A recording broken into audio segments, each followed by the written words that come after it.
All right, this might be a little overkill, but we're going to go ahead and use the mic. And one of the things that we are doing tonight is we are live streaming this, and so we recognize that's going to have an impact on how many people are actually here. But we're going to go ahead and get started because we appreciate you and your time, and we want to make sure that you get the most out of this evening. So my name is Jeff McCarty. I'm from the School of Health Science. It is my pleasure to welcome you this evening for this presentation. I have a couple of housekeeping items we'd like to bring to your attention. There is no food or drink allowed in this facility, and so we, as guests, we'd like to abide by that rule.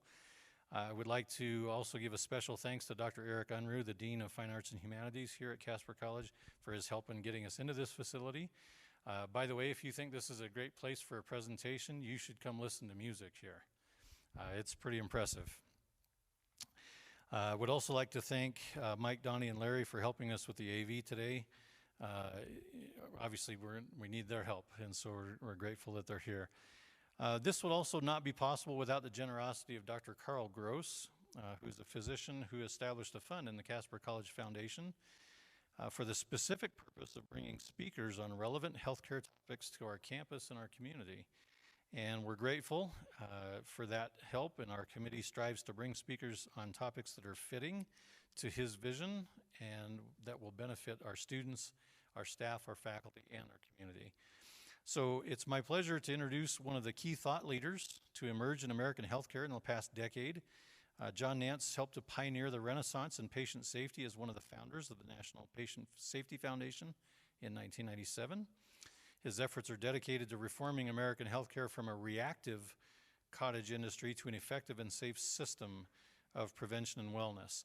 Mr. Nance is a lawyer, an Air Force airline pilot, an internationally published author, a national broadcaster, and a renowned professional speaker. And he's the author of two books. One was Why Hospitals Should Fly, and that was in 2009. And he's also the co-author of Charting the Course, which came out in 2012. These books deal with the reformation of our healthcare system that it needs. And he advocates using the lessons from the revolution in aviation safety to help revolutionize healthcare. So without further ado, I would like to turn the microphone over to Mr. John Nance. Thank you, Dean. Well, it's good to have you with us here. It's good for me to be here. After COVID, after a year of being chased by the monster, it's good to be anywhere. I think most of you will agree. I finally had my second shot. So I guess you could say I've got my shots, which sounds like I'm a dog. You know, I've had my distemper shot for the year. A lot to talk to you about.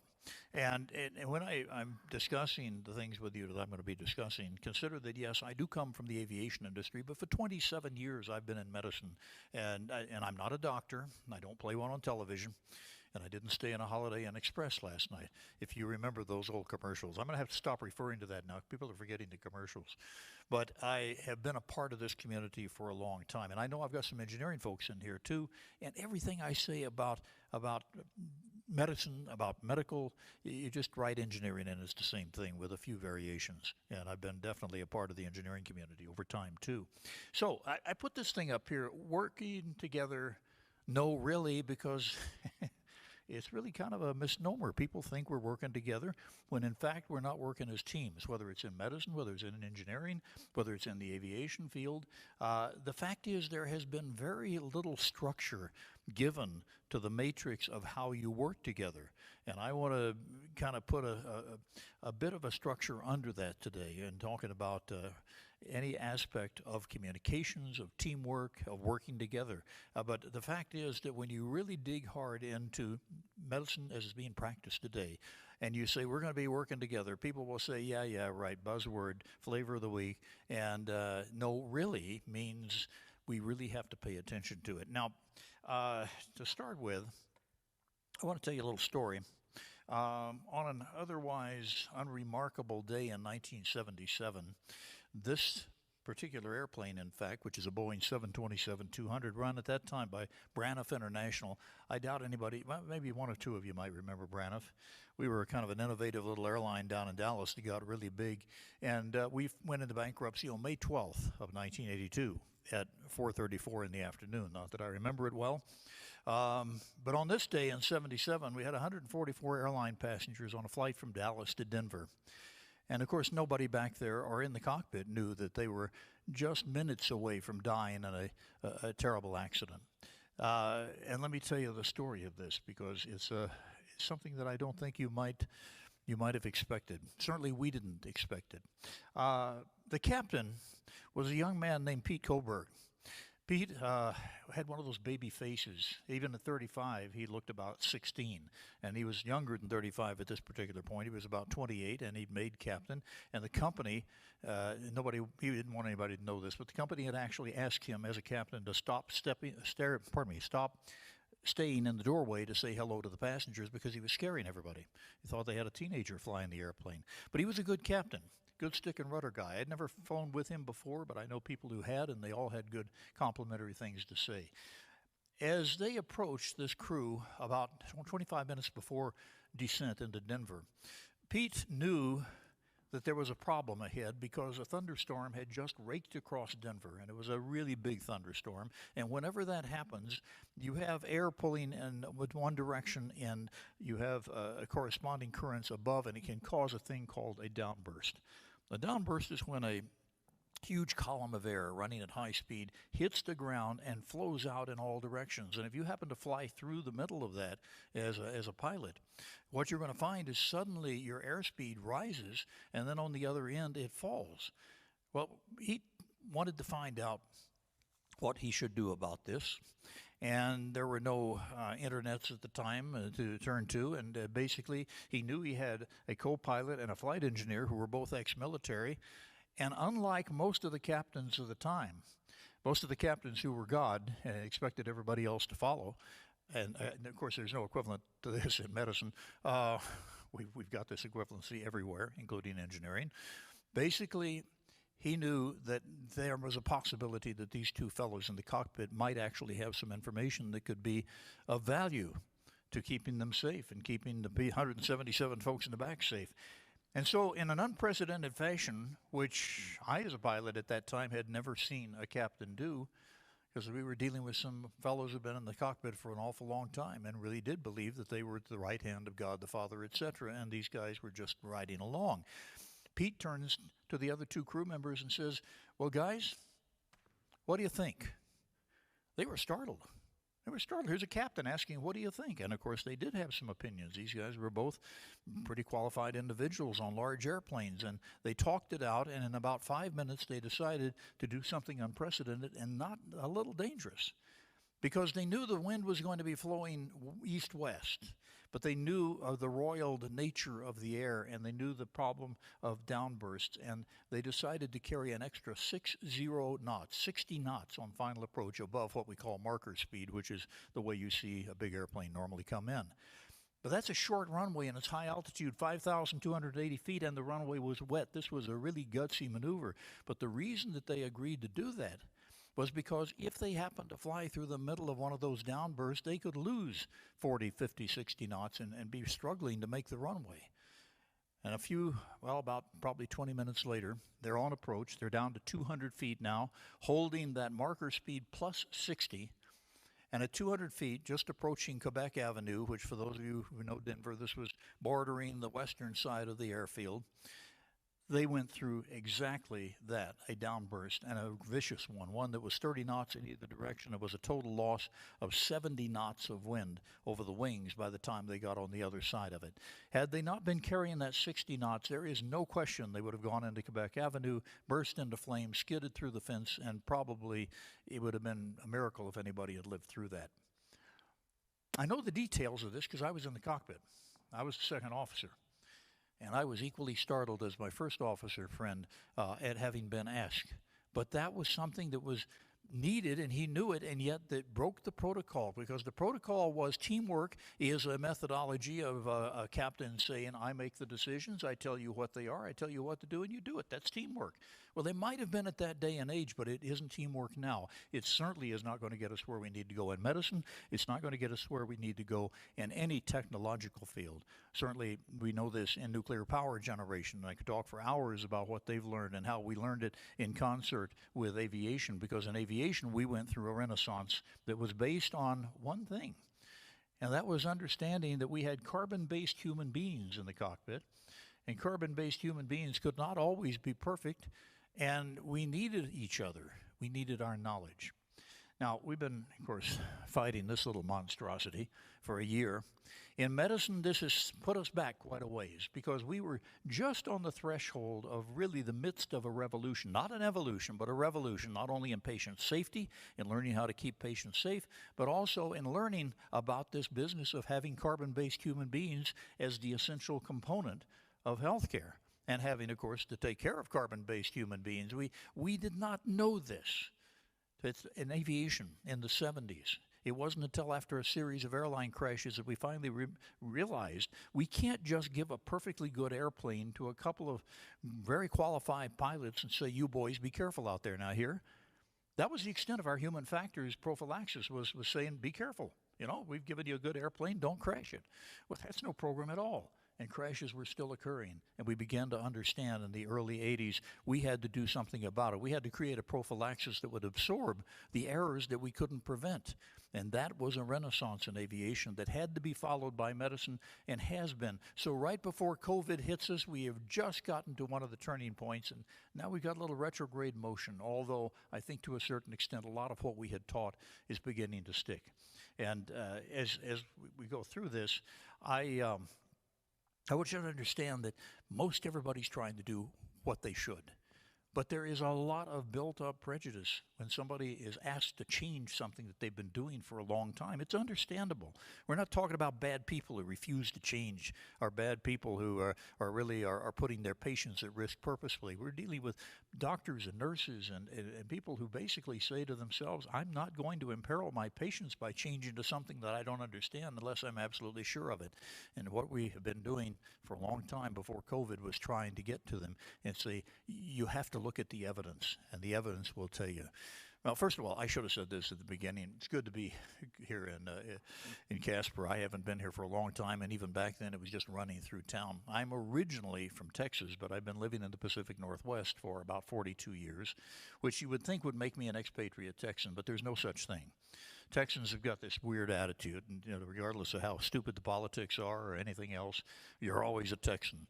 And I've finally found a slide that expresses this so we can just get rid of the subject and go on. This is our attitude, pretty much. And by the way, I think that for the folks who are on with streaming tonight, I probably am not close up enough that I can have my expressions register, but I appreciate the fact that you're out there, and appreciate the fact that we've got this technology that we can now use. Okay, another story. I'm going to tell you some aviation stories, but I'm going to bring them back into medicine, to engineering, to aviation, all of this, because it's really all the same lesson. You know why? Again, we use carbon-based units. We are the common denominator. Okay, back around 1979, I was flying on the South American division for Braniff International, and I was flying an airplane that, if I can pull the slide up here, there we are. It's a DC-8 62.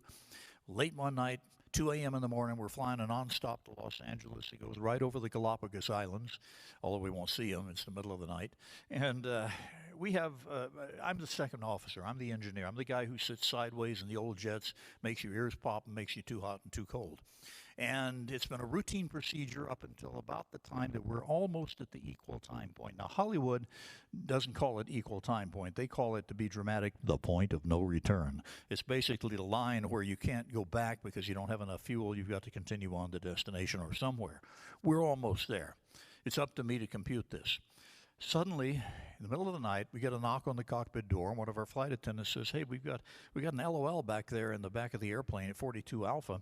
LOL is airline for little old lady. It's not a pejorative. It's just a routine reference. We have LOM, too, little old men.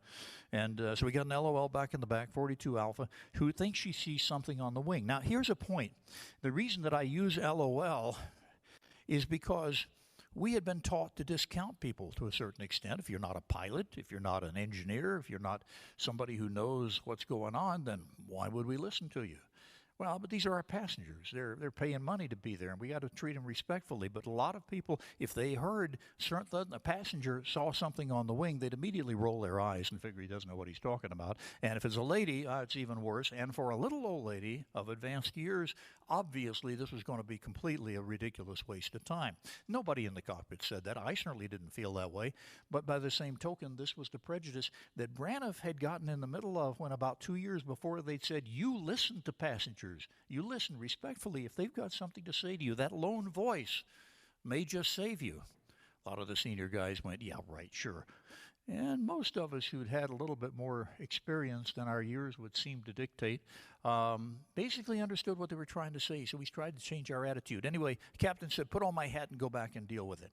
Now, his hat has scrambled eggs on the front, so that's more authority. And so I did that, took my flashlight, and the movie's over, the meal is over, and now I've got legs like cordwood across the aisle all the way back on this 160-foot aluminum tube. I have to pick my way carefully. Get all the way to the back, 42 Alpha, last row in the airplane, and this sweet little old lady, silver hair, looks up at me. She looked very much like my mom before I lost her at 94. And she says, I hate to bother you, but there's something on that wing shouldn't be there, and it looks like liquid to me. And I said, well, ma'am, I appreciate you saying something. And I started to bend down to look out the window, and I'm full of platitudes, at the right time. So I'm going to tell her that it's the moon shining on the wing. It's sometimes the lights. But I took one look and jumped back, and she says, I was right, wasn't I? I said, yes, Pam, I'll get back to you. Made it back to the cockpit in about 4.2 seconds without hurting anybody, including myself. I get up there, and all my gauges are normal, except that what I just saw was fuel streaming out of number one fuel tank. It's not just leaking. It is literally emptying itself into the night. And I looked at the gauge on number one. These are the old, what we used to call steam gauges. You got to kind of knock on them. You can always tell an old DC-8 engineer, by the way, if he's wearing a digital watch and you ask him for the time, he'll knock on it before he tells you. We're used to the needle sticking. So I knock on the thing, and suddenly it goes to zero. I did a quick computation and thought, holy moly, Captain, turn around. He said, what? I said, turn around. I'll explain in a minute. So he turns his big jet around. We start heading back to Lima. We made it on the ground with 3,000 pounds of fuel and an airplane that carries 140,000 pounds. It was vapor. We almost didn't make it. One voice. And the reality is, if we hadn't had her speak up, if we hadn't learned to listen to her, we would be in the water because we weren't going to make Mexico. We weren't going to make the coastline. We probably were not going to be able to make Lima, but we just barely turned around in time. It's an aviation story, but this is true in medicine in such a great way because when we listen to each other and when we listen to the patients and we listen to the families at times, that doesn't mean you let them control things, but it does mean we listen. People who have a message have to be able to pass it, and if they can't or they won't, because of intimidation, because of a power structure. I mean, many people are afraid to say anything in a hospital setting because they don't want people to get mad at them. They don't want the docs and the nurses to get mad at them and give them worse service. And even though that's probably not ever going to be the case, at least 99% of the time, you can't get people to speak up unless you really nurture this. So it's just not this one excursion at a DC-8. The question that was asked in that 727, so what do you think, guys? That alone, if we can adopt that as a philosophy, to a great extent changes everything, because it's a willingness to say, I don't know everything. I know a lot, but I don't know everything, and I need the benefit of your counsel. I hope you do it respectfully rather than, hey, dummy, but by the same token, I need the input. Later on, we learned in aviation, part of our renaissance was to create a course called Crew Resource Management, and basically we said to the captain, we're on to you, bub. We know you're carbon-based. We know you can't be perfect 100% of the time. That's why we gave you these other pilots, if you have two or at least one in the right seat, trained at the same standard. If you don't listen to them, if you intimidate them, you can go fly for Delta, but you're not flying here. I have nothing wrong with Delta. They're a good airline, but they're the ones that gave us that wonderful phrase, I don't know where I'm going to go when I die, but I do know I'll change in Atlanta. That one's been around a while. We look at a phrase like that. What do you think, guys? And it flies in the face of what the philosophy had been. What was the philosophy before? That a senior captain could not make a mistake. He knew everything. He had absolutely a complete control of the situation in all instances. And we had a lot of smoking holes and a lot of dead passengers to prove that that wasn't working. It really wasn't working. Well, we come forward into healthcare, and we've got exactly the same thing. A number of years ago, I was invited, and I really appreciated this opportunity, up to Brigham and Women's Hospital in Boston, Massachusetts. And the fellow who invited me was a surgeon, general surgeon, who we'd gotten to know, and he had adopted some of the things that we were trying to instill in the OR.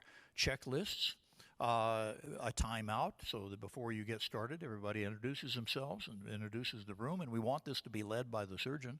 And many of them were terribly resistant. This fellow had not been. Anyway, I'm going through a whole morning of different procedures. Got to see the Da Vinci machine, the remote robot operate. Also had to sit through a knee replacement with saws and things, drills. I think they did that just to see if I could take it, but they didn't know. I've been a radio and television newsman. I've seen just about everything that can happen to the human body, and a lot of which I'd like to forget. At any rate, by noon, we're standing outside the last OR, my friend and I. There's nobody else around, and he says, John, he says, I got to tell you, you know I've done all these things, and I've adopted them. I think they're great, all these procedures and these new things that are somewhat an affront to an established doctor, an established nurse even. But he says, I got to tell you, I've been practicing for 36 years as a general surgeon, and I have never once made a material mistake that even came close to hurting one of my patients. I thought, oh, wow, 36 years. He says, yes, and he adds gratuitously, I have no intention of making a mistake to the end of my practice days. The alarm bells were going off in my head. Nobody else around, so I started doing this. He said, what are you doing? I said, I'm backing away from you, Bill. He said, well, why? I said, because I just found out you're a ticking time bomb with that attitude, and I don't want to be around you when you detonate. And he got his feelings hurt immediately. He said, what are you talking about? I just told you I do all this stuff. And I said, Bill, something you don't understand. There is no First National Bank of Surgeons in which you have a 36-year deposit that's going to carry you and your I almost said passengers, but you and your patients safely to the goal line without doing anything else. Yes, I know you're doing all this stuff, but here's the deal. You have been taught to be perfect, and you can't be. Every doctor, every nurse, every tech, everybody in medicine, everybody in engineering, everybody in aviation has been taught to be perfect, but especially in medicine, and you can't.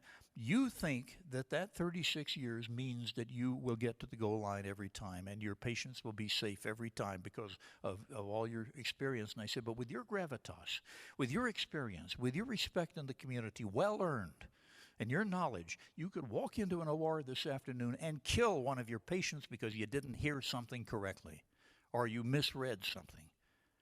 And I said, you would think that it was because you're suddenly a bad doctor. And there's nothing that's further from the truth. It would be because you happen to be a carbon-based human being. He had trouble with this. We went to dinner that night, and he said, I'm trying to get my arms around this, Nance. He says, you're telling me that if, despite all my efforts, I should accidentally hurt or, God forbid, kill a patient, and there's nothing I can do about it? I said, we used to think that way. We used to think that this was an inevitable cost of doing business, but we now know there's a prophylaxis, and you need to know about this. He said, I sure do. What is it? I said, it's exactly what you started to do, Bill. Learn to build a team, a collegial interactive team in which there are other eyes and ears and brains on the same subject, none of which would hesitate for a split second to speak up if they saw, heard, felt, or even intuited something was wrong. That is your prophylaxis, and it is incredibly powerful, and it costs nothing. It's simply a change in methodology. He got it. But it was a cold fish in the face. You see, this is changing the philosophy as well as the culture. And one of the most important things in healthcare that I've learned is most of the things that we do to change, same thing in engineering, same thing in aviation, is when we wanted to make a change, we just imposed a change, especially if you're, a big member of the C-suite. This is the way we're going to do it from now on. And, of course, the problem is that people will start workarounds. Perfect example of that was a number of years ago. We were consulting, my ex-wife and I, she's a nurse and a great teacher. We were consulting at a hospital, and we'd been told that they had just put into place this bedside barcoding. This is so you can shoot a little wand on the barcoding on a patient and make sure it's the right patient for the right dosage, right path, everything. Very important to try to minimize the number of medication errors. They put this all at once into the hospital, and they just mandated it. They had a few little training moments, but that was about it. No formal training course. And the nurses were having problems with it. They were really struggling to get it to work, except for one nurse. on the midnight shift on, I think, 3B or something like that. At any rate, she didn't seem to have any problem at all. And Kathleen, my ex, being a savvy nurse with much experience, went down there and said, everybody else is foundering, and you seem to be having no problem at all. What's your trick? What's your methodology? She said, I don't know what you're talking about. She says, all right, fine. You want to put it that way? What's your workaround? Because nurses are the absolute kings and queens of workaround. It's unbelievable. They can have a problem at 11:30 in the morning. By 11:45, somebody's got a workaround. By 12 noon, it's inculcated into the fabric of that floor. And then they don't even remember it's a workaround. So she said, what's your workaround? And she badgered her a little bit. And finally, this woman looked around to make sure nobody was watching, pulls her sleeve up. And what she'd done that morning was come in, every evening rather, and print out the same armbands for every one of her patients and then put them on her own arm so she didn't have to shoot the one on the patient, completely and utterly destroying the whole purpose of that methodology and of that equipment they just paid millions for. And you know the reason why? Nobody had ever told her about the philosophy. Nobody had gotten a buy-in from her on the philosophy, which was to use every possible means to make sure that we stopped the misapplication of medicine. Wrong person, wrong route. They didn't know about that. Didn't know about the strategy. Here's the way to look at this. Because otherwise you end up with somebody who's going to say, yeah, I'll do it that way because I'm told to do it that way. And then some emergency comes up and they abandon that completely, go back to the old ways, and you've invalidated everything that you tried to create in standardizing, which is a very important word, standardizing the care so that we can give, and this is pivotal, the best health care that medical science can inform. That is the Holy Grail. That's the prime directive in Star Trek terms. That's what everybody should use as a common goal. But here's the way to think of it. Think of the philosophy. If you start with the philosophy that we want to do everything we possibly can to make sure we don't have any more misapplications of medicine and hurt and kill people that way, then we look for a strategy and we look for a tactic. But if you understand the philosophy, of course you're going to use it. You're not going to deviate because you've bought into that too. But if you don't understand that strategy, and more importantly, if you don't understand the philosophy, then you're a lost cause when push comes to shove. You're going to go back to the way you've always done it. That, by the way, is the most dangerous phrase in healthcare and probably engineering. Quote, this is the way we've always done it. Anybody disagree? The most dangerous phrase in aviation, I have to tell you, is, quote, watch this, end quote. You don't ever want to hear here, Fred, hold my coffee, watch this. That's usually last thing we hear on the voice tape before the sound of the accident. Philosophy, strategy, and tactics. And I basically explain it this way sometimes. The interrelationship, let's say my philosophy is now going to be that I'm going to drink wine in moderation. This is not to suggest that I don't normally drink wine in moderation, but let's say that's a New Year's thing. That's my philosophy. My strategy is going to be I'm going to limit myself to 1 glass of wine a day. My methodology may be that the 1 glass that I'm going to use carries about 1.5 gallons, but you see the interrelationship of it. When you understand that philosophy, you can shift around a lot below on the tactics or even the strategy, but the philosophy is the guiding light. In comparing between aviation, by the way, and medicine, I need to give you an explanation. It's not a disclaimer. It's really important. A lot of people have come up to me, a lot of senior docs over the past 27 years and said basically, well, I understand you all went through this in aviation, but you don't understand. See, medicine is completely different. No, it's not. And in fact, in medicine, we're trained to so many different standards, and in aviation, you're trained to the same standard. Yeah, you're right. You're right. 3 pilots in the cockpit, 2 pilots trained absolutely to the same standards in the same simulators. In medicine, you go into the average OR for a very difficult procedure. You've got nurses, doctors, anesthesiologists, maybe perfusionists, techs, all these folks rotating around. They are all from a different pathway. So is that an eternal Tower of Babel? No, and this is one of the prime points I want to get across tonight, because working together means that that's all relatively immaterial. And it also means that everybody on that team has to work even harder to make sure that you're speaking the same language and that you understand each other. The Army, the Air Force, the Navy, the Marines, we've all had problems in the service trying to speak the same tactical language at times. Bit by bit, we're trying to work through that. But in medicine, who's dependent on this? That person on the table, or that person in the OR, or the ED who just came in by ambulance, or the person up there on the wing who's going into septic shock, and nobody seems to know. This is why we've got to learn to speak the same language. The most important thing that I could give to anybody coming into medicine in any capacity is you absolutely have a bounden responsibility to go way beyond what seems normal and make sure that people are cooperating as a real team, really communicating and understanding that everybody contributes regardless of what your background is. It doesn't matter if you've just come aboard and you're the youngest, most green person in an OR, for instance, and the guy who's manning the scalpel, so to speak, the senior physician who's the attending, who's in the middle of an operation that's very tricky, it's going to take 8 hours, is somebody that everybody knows. You know, he's a guy that everybody respects. There are many of these folks around. And yet, you see something wrong. Maybe it's small, maybe it's big, but you see something wrong. What are you going to do? This is the culture, you see, that we've got to change from that culture in which somebody would be scared to speak up or basically convince themselves, how could I know anything about that? Look at him. He's got 40 years of experience. I've got almost none.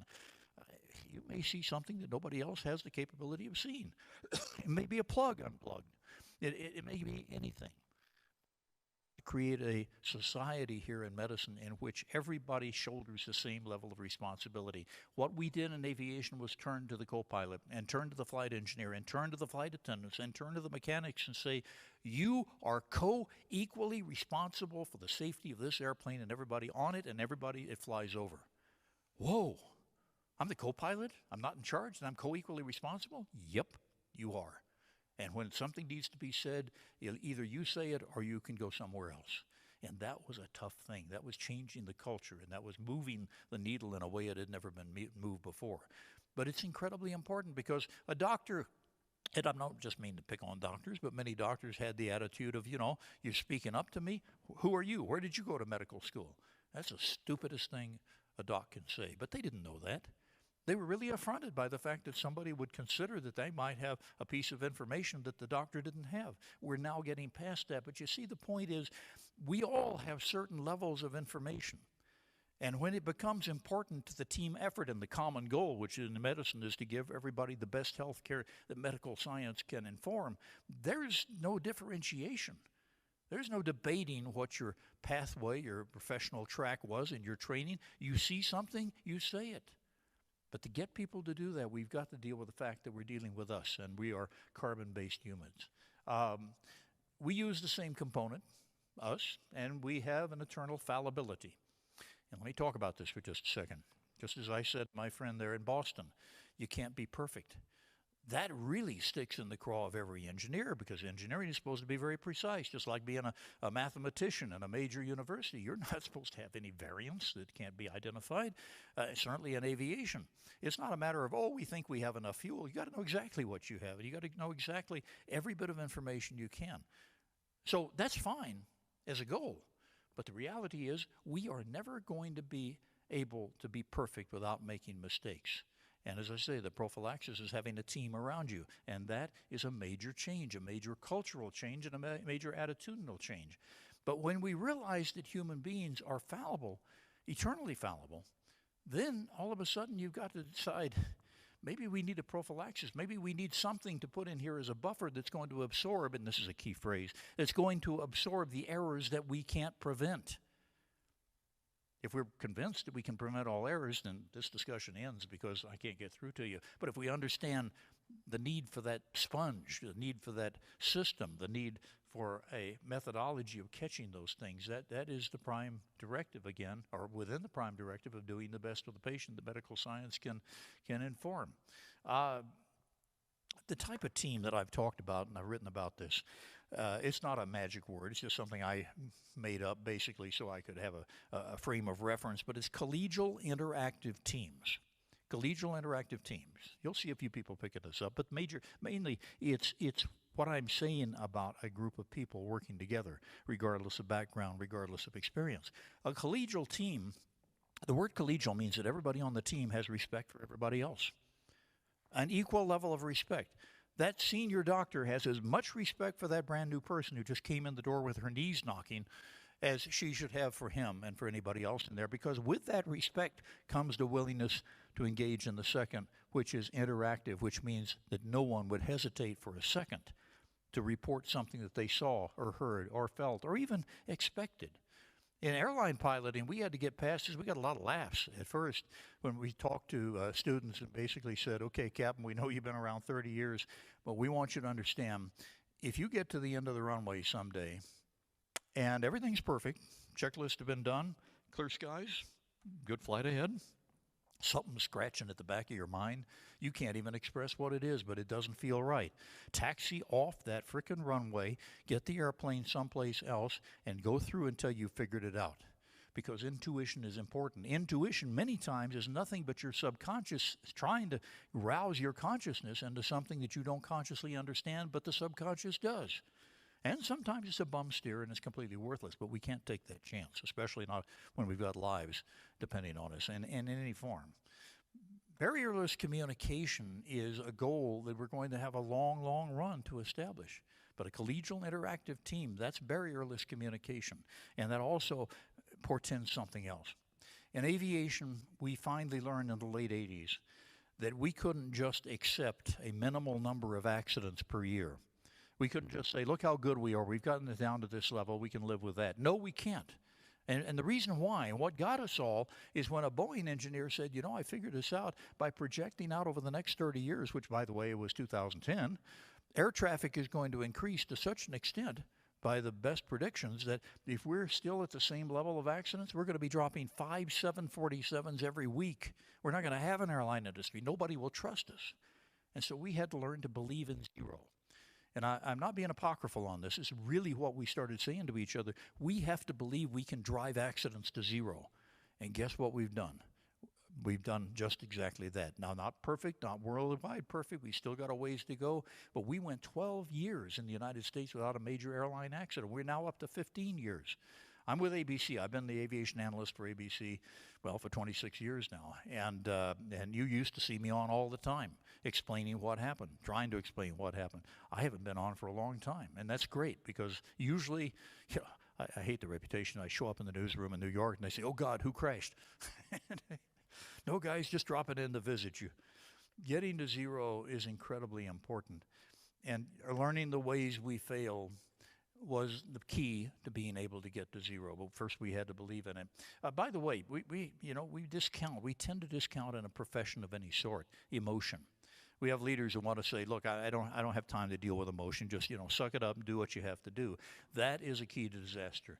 We are human beings that are immersed in emotion, and our performance at any time is certainly involved in emotion. And when we have at times, and we've faced this in the military, said, look, Lieutenant, you've got a flight to fly. I know you had a fight with your wife this morning. Just put that out of your mind. You go out and do your duty, and then at the end of the day, you can go home and resume the fight. And then we wonder at the end of the day, why is there one less airplane on the ramp and a smoking hole in a nearby mountain? Because we can't do that. We can't say just put it aside. If you're really upset about something, you're going to continue to be upset about it. Oh, you might try to push it to the back of your mind, but a lot of Air Force commanders have learned the hard way, just in our service, that we have to pay attention to this. We become emotional, we become fatigued, we get distracted, upset, severely frightened. We have a sleep deficit that it can affect us tremendously. As a matter of fact, if you're up for more than 21 hours, you are the equivalent of a legal drunk in all states in the United States in terms of your cognitive impairment. We have hunger, that all these things will, they don't get communicated as well as they should. Here's an example. I'm very sorry. We're gonna get his phone, out of you as soon as. I have to take this. A little pinch. Sweetheart, Hi, I left my honey, phone you're in. totally out of way. I'm having phone Pick up issues. some way. Bye. Am I on speaker? The important thing is that I'm going to make you better. Okay, here's how to make butter. Pour 2/3 cup cold heavy cream into a 1 cup. Snickers heavy. satisfies. Take the Did you see the look on the face of the risk manager? Absolutely horrific. And the nurse, you didn't see that in the corner. She's also looking over like this is the end of everything. And of course, it's about somebody who hasn't had enough sleep, hasn't had enough food, and we tend to discount that. Doctors are taught to discount that. You're superhuman. You can go 35 hours. I don't want you working on me if you've been up for 35 hours. I don't care how good a doc you are. You don't want me flying your airplane if I've been up that long either. And you don't want me flying your airplane as a captain if I'm massively upset about something. This is why we've had to learn how to take these things into account in ways that we never had a structure for. It's especially important among dissimilar professions. I alluded to this a minute ago in terms of whatever your track to entering the medical profession, whatever your role in it. The idea, well, I'm just a this or I'm just a that and I can't. No, we've got to learn to work together with the assumption that if you're coming together for any legitimate reason under the aegis of a hospital or a medical system, then you've got a responsibility and the others have a responsibility to find the ways to seek that common language and to interface in ways that understand each other. You know, one of the greatest, I was talking about this at dinner tonight, one of the greatest experiments we've ever done, I think, in this regard, was the chief medical officer and the chief nursing officer for the University of Washington's hospital in Seattle decided that they would shadow each other on successive weeks. By shadowing, I don't mean you're not judging it. You're just literally a shadow there. You're watching what goes on. And we said to them, okay, you guys and gals got to be absolutely sure that you agree to this because, Doc, if you're shadowing the nurse here, you don't eat and she doesn't eat, and you don't go to the bathroom and she doesn't go to the bathroom, and you're going to find out what it's really like on a real daily basis. And the same thing with respect to the doctor. They came back from that experiment about 3 weeks later, literally shaken. Literally shaken. The doctor said, "Oh my God, I've been in practice 20 years. I've been a surgeon. How do you deal with all that stuff? You've got people yelling at you from all sides. You've got bells going off. You've got things you have to remember. You're in the middle of medication. You're standing at the Pyxis pulling out medicine. People are talking to you. How in the world do you do it?" The chief nursing officer, turned around and said, "Well, that's what we've been trying to tell you, but let me ask you a question. How in the heck can any human being retain so much knowledge?" The level of respect these two got for each other filtered down in the ranks, and they started doing this with their staff, with the docs and with the nurses, and it was a very salutary experiment. But you see, this is the thing. If we've got a common goal, and it's very important for leaders to set a common goal, no ifs, ands, or buts about it. And the common goal here, I would submit to you, is the same one I call the prime directive, which is, and I know I've repeated this several times, but it's worth repeating, and that is to do the best for the patient that medical science can inform. After all, if it's the person you love the best in the world, what do you want for him? Well, I think about that. Yeah, in other words, the best. All right?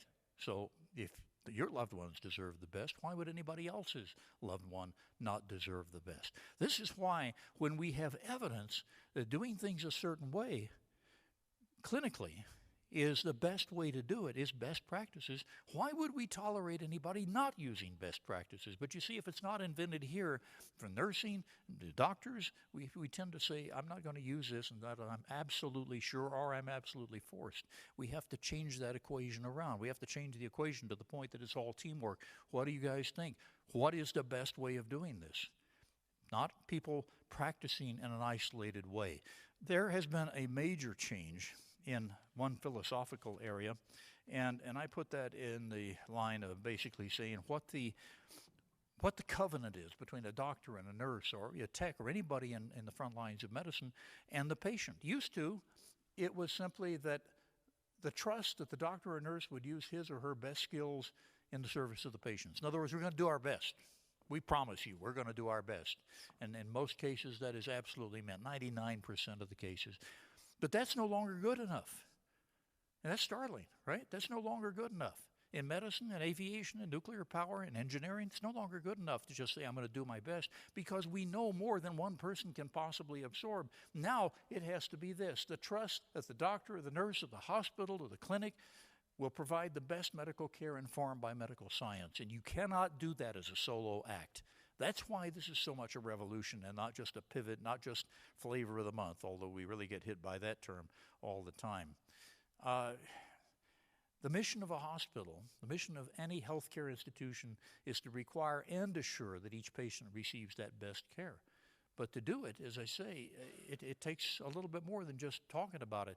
There are three things that we never taught in med school, nursing school, never taught really anywhere in healthcare up until maybe the past 5 to 10 years. And that is these three things. One, true collegial teamwork and its absolute role in putting people together and giving the best.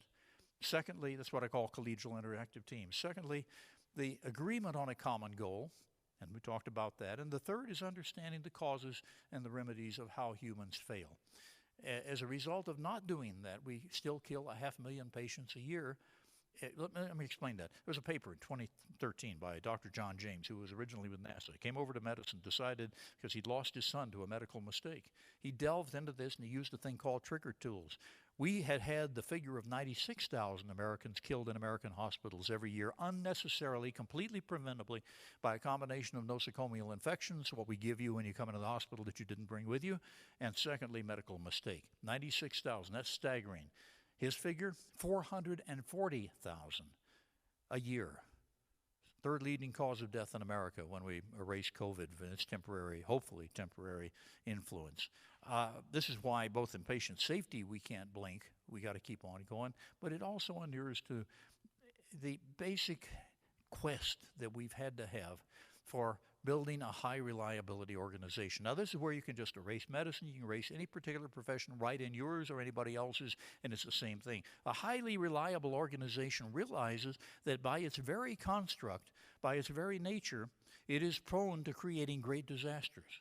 But it is the form of dedication that says we are going to become an HRO because we are going to reach inside our own structure while we're driving the truck, while we're sailing the ship, we're going to rebuild it so that there is no inherent propensity anymore for great disaster. That's what we did in the airline industry, and we had to work hellaciously hard to do it, but mostly it was a human problem, not a problem with the airplanes, because most of our airplanes had already gotten to the point of being really superlative. This is a culture change. HRO, high reliability, is a culture change, and it's really difficult. This is a good example when you talk about culture changes of why it's so difficult. It's all around us all the time. We see it everywhere. It informs what we do. And yet, if I ask anybody in here or on the Zoom line here, what's your culture like? You'd have trouble answering that. You'd have trouble answering it because we don't normally think in those terms. Kind of like this. There are these two young fish swimming along, and they happen to meet an older fish swimming the other way, who nods at them and says, "Morning, boys, how's the water?" And the two young fish swim on for a bit, and then eventually one of them looks over at the other and goes, "What the hell is water?" It is no small statement to say that culture eats just about anything for breakfast. You've all probably heard that. It's taught a lot in management courses and MBA courses. But the idea being that culture will cancel out anything that isn't properly imposed as a new change. That's why we're back to philosophy and strategy before we get to tactics. But it's a really important thing to understand because you can put all these wonderful changes into place, and if the culture means that everybody's going to roll their eyes and when nobody's looking go back to the old ways, you've accomplished absolutely nothing. This is a statement made by a good friend of mine, Dr. David Nash, who was the dean of the medical school in Jefferson Medical in Philadelphia. And think about this a second. Care is never error-free. Does that startle you? Care that we're supposed to do perfectly every time by doctors who are never supposed to make a mistake, attended by nurses who are never supposed, it's never error-free? You know, we've got statistics that say there are up to 3 errors per day in every hospital room. Hopefully, most of them stay minor, but that's a huge thing. But we can make it harm-free. That's what all this is about. Well, again, whatever the profession, but especially in medicine, we have to understand that if we understand how we fail, then we can put in prophylactic elements to make sure that it absorbs the things that we cannot prevent. And that means getting to zero, and that means believing in zero, and also believing that the key to everything is understanding human nature. A number of years ago, I was still flying as captain with Alaska Airlines. We're the guys with the Eskimo on the tail, not an Ayatollah. Some people think that is. It's an Eskimo, based up in Seattle. And we're going down to Phoenix one day from Seattle. I'm the captain. I come out to the airplane a little early, and my flight attendants are all a Twitter because on the airplane we've got the Seattle Mariners, all of them. They didn't charter us; they just bought us out. That's the semi-professional baseball team up in Seattle. You know, I'm a fair weather fan. When they win, they can be professional. The rest of the time, the bums need help. At any rate, they're all on board, and I say hello to the team manager and said, "Do you have any?" I had a few minutes, so I said, "Do you have any catchers aboard? A professional baseball catcher? I've always wanted to ask a certain question." And he said, "Yeah, we got one in the back. We put him in the back where he can't do any harm." So I go back there and identify myself. And this poor guy looks up like, "Oh gosh, what did I do now?" And I explained why I was back there. I said, "I've always wanted to ask this question of a catcher. I always noticed you guys seem unflummoxed, regardless of what the pitcher does." He said, "What do you mean?" I said, "Well, do they send you to school to learn that? Because if you're in the bottom of the eighth, you've got the bases loaded, you've got a full count on the guy at bat, you're one run behind, you've got one chance now at getting past this. And if you bat at any of those people, you're going to lose this game. But if you can get that last pitch, basically to strike this guy out, then you've got a chance in the top of the ninth." So I said, "You know, it's obvious when you're down there with all these little signals, what you're saying to the pitcher is, give me a fastball, strike this guy out." And he acknowledges, and he goes through all his wind-up and his theatrics, you know, throws the ball, and it's not just a little bit high and outside. This thing is headed for low Earth orbit, and you would have every right to be disgusted to the point of taking your mask off in front of national television, throwing it into the dirt and saying, "Really? Really? Is this all we can do?" I said, "I never have seen a catcher do that. You just get the ball, you take one out of your pouch and throw it and go right on with the game." So do they send you to school to learn how to not react? And he chuckled and he said, "No, Captain, your predicate is wrong. Your predicate is that we would be surprised if the pitcher got something wrong. We're only surprised if he gets it right." And I chuckled along with him, and 3 hours later we're starting descent into Phoenix, and all of a sudden it hit me, oh my God, this is one of the key elements that we have failed to understand in healthcare. What are they saying? They're always expecting trouble. What are we doing? Always expecting perfection. Never ready for a problem because it's never going to happen. If the philosophy is that it's never going to happen, everybody's going to be perfect, why would you build a prophylaxis against what? But that's what we have to turn around. That's why all these things are so important, but they're just as important in every other profession that involves human beings and a lot of risk, and risk is definitely one of them. One last story I want to tell you. I've got so much I'd like to go over, but it'd take another hour. There was matter of fact, Donnie, if I can get you to take me to slide number 28. I flew this airplane. It's called Lockheed C-141 in the Air Force for 23 years. And through 2 wars, although when I say I flew through 2 wars, I wasn't one of the guys getting shot at. They never shot at us, you know. We were tourists to the war, not like the folks in hell down there in Vietnam. I flew this bird, though, a long time. We don't longer use it. One day I'm coming out. I'm the aircraft commander. I'm a lieutenant colonel by this time. And I walk in, and my crew is around a circular table. And I know some of them. I've flown with some of them, but some of them I haven't. And one of the guys is brand new. I can tell that. Now, I have been taught to do something that we never were taught back in the 70s. Matter of fact, in the 70s, they said, be careful when you walk in to have that kingly behavior, you know, to make sure everybody understands you're the aircraft commander and you're the authority. Well, over time, you realize, hey, they already know that. They know who they're flying with. They saw the orders. Now they're here. I'm not going to sit here and go puff up my chest.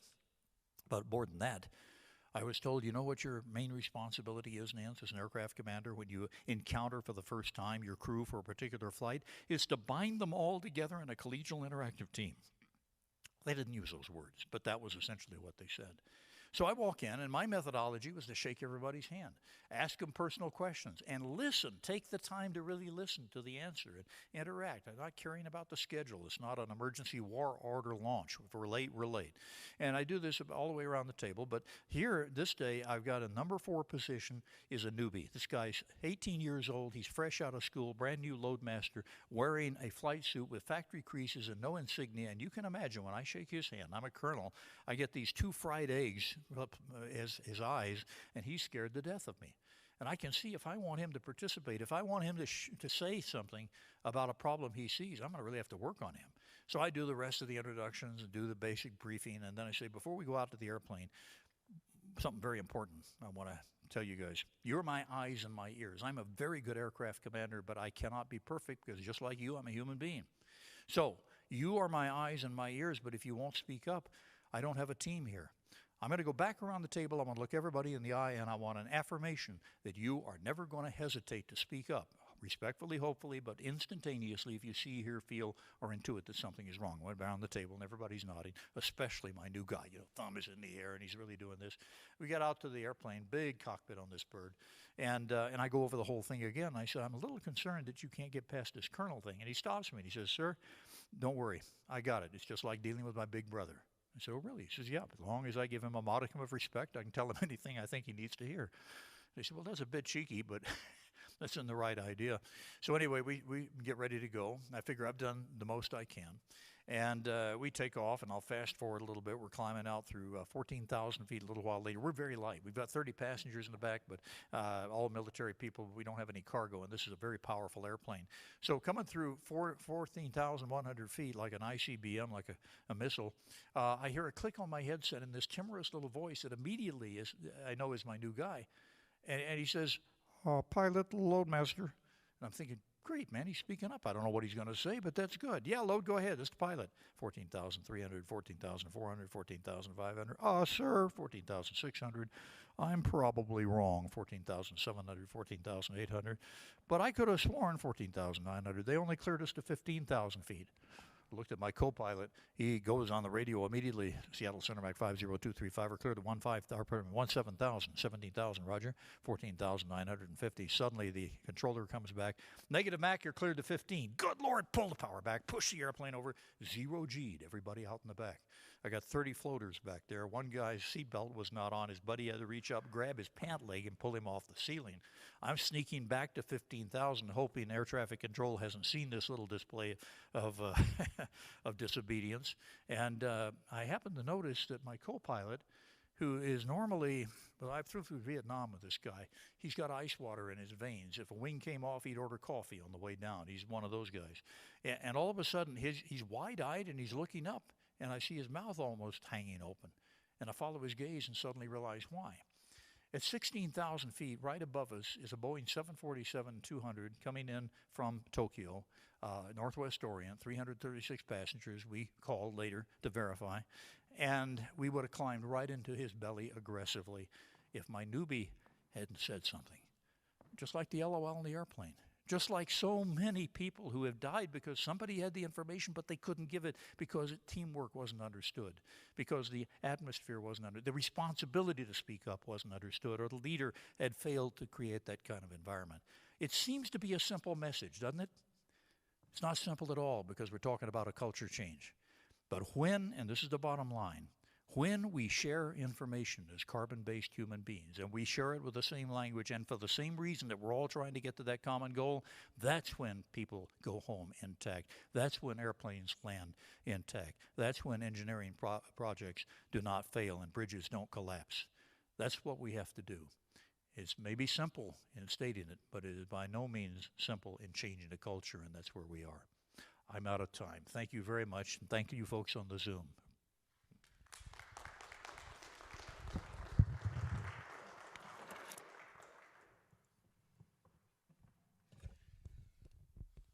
Okay, well, we don't have anything else for you this evening. We do appreciate your time, your attention.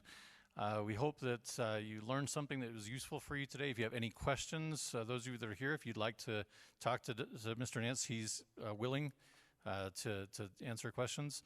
Other than that, have a great night, and thank you for your time.